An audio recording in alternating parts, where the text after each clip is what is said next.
তুমি আল্লাহর ভয়ে জেনা বাদ দিলা, আল্লাহর কাছেই চাইলা, ধৈর্য আল্লাহর জন্যই ধরলা, আশা আল্লাহর কাছেই করো, তিনি কি তোমাকে ফেরাবে?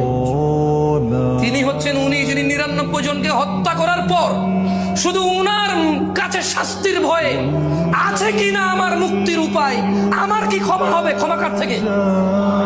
তাহলে ওই যে বনি ইসরায়েলের ঘটনা, ও ৯৯টা মানুষকে মারার পর কার কাছে ক্ষমার জন্য? ক্ষমা হবে কিনা ব্যাকুল হয়ে গেছে। কার কাছের জন্য? আল্লাহ থেকে। ওকে যাদেরকে মেরে ফেলছে তাদের কাছের জন্য। ও তো টেনশন করতেছে যে আমাকে কি মাফ করবে কেউ, আল্লাহ কি আছে যে আমাকে মাফ করবে, বা আমার কি ক্ষমা হবে? ৯৯টা মারার পরও কি ক্ষমা পাবো আমি? আল্লাহ কি ওর জন্য জমিনকে কাছে করে দেয়নি? এই মাটি তুমি এক চুল নাড়তে পারবা? এই জমিন তুমি এক চুল নাড়তে পারবা? ভাই আমার, তুমি কি বনি ইসরায়েলের ওই ৯৯ জন হত্যাকারীর চাইতে নিজেকে খারাপ মনে করো?